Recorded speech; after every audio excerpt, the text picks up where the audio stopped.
ಸಂದರ್ಭದಲ್ಲಿ ಎಲ್ಲರೂ ಉಲ್ಲಾಸದಿಂದ ಸಾಲ ತಕೊಂಡು ಬಿತ್ತನೆ ಮಾಡಿದ್ರು. ಹಿಂದಿನ ಸಾಲ ತೀರ್ಸ್ಕೊಳಕ್ಕೆ ಬರ್ತಂತೇಳಿ ರೈತರು ಹೆಚ್ಚಿನ ಪ್ರಮಾಣದಾಗ ಬಿತ್ತನೆ ಹೆಚ್ಚು ನಮ್ಮ ಜಿಲ್ಲೆಯಲ್ಲಿ ಆಗೈತಿ. ಆದರೆ ಇತ್ತೀಚೆಗೆ ಒಂದು ತಿಂಗಳ ಮಳೆ ಕೈ ಕೊಟ್ಟಿತ್ತು. ಬಾಡಿ ಎಲ್ಲ ಒಣಗಿ ಹೋಗಿ ಕೆಲವೊಬ್ರು ಹರಿಗ್ಯಾರ, ಕೆಲವೊಬ್ರು ಕುರಿ ದನ ಮೇಯ್ಸ್ಯಾರ. ಮತ್ತು ಹಾಳಾದ ರೈತರಿಗೆ ಈಗೇನೈತಿ ಬೆಳೆ ಪರಿಹಾರ ಕೊಡಬೇಕು, ಅದೇನೈತಿ ಪರಿಹಾರ ಕೊಡಬೇಕು.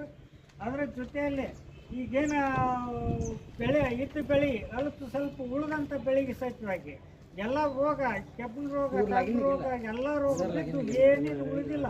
ರೈತ ಏನೈತಿ ಆತ್ಮಹತ್ಯೆ ಮಾಡ್ಕೊಳ್ಳೋದು ಅಷ್ಟೇ ಉಳಿದೈತಿ. ಸೀದಾ ಸರ್ಕಾರ ಅದಕ್ಕೆ ಬರ ಮುಂಗಾರಿನ ಹೆಸರಿಂದ ಬರ ಘೋಷಣೆ ಮಾಡಬೇಕು, ಅದಕ್ಕೆ ಸೂಕ್ತಾಗಿ ಪರಿಹಾರ ಕೊಡಬೇಕು. ಪರಿಹಾರ ಕೊಟ್ಟರೆ ರೈತರು ಮತ್ತು ಎಣ್ಣೆ ಬೆಳೆಗೆ ಏನಾರು ಬಿತ್ತನೆ ಮಾಡೋಕ್ಕೆ ಅನುಕೂಲ ಆಕೈತಿ. ಇಲ್ಲಿಲ್ಲ ಅಂದ್ರೆ ಸರ್ಕಾರನ ಕುತ್ಕೊಂಡು ರೈತರನ್ನ ಆತ್ಮಹತ್ಯೆ ಮಾಡೋಂಥ ಲೆಕ್ಕಕ್ಕೆ ತರಬೇಡ್ರಿ.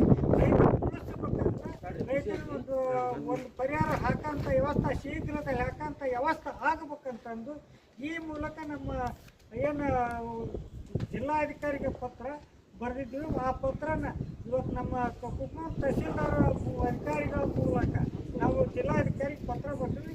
ಆ ಪತ್ರ ಪ್ರಕಾರ ನಮ್ಮ ಶ್ರೀರಾಜ್ದಾರರು ಅವ್ರೇನು ಈ ವಿಚಾರ ಅವ್ರೇನು ನಮ್ಮ ವಿಷಯ ಏನು ಅಂತಾರೆ ಎಲ್ಲಿ ಕಳಿಸ್ತಾರೆ ಅವರು ನೀವು ಉತ್ತರ ಪ್ರಶ್ನೆ ಮಾಡಿ.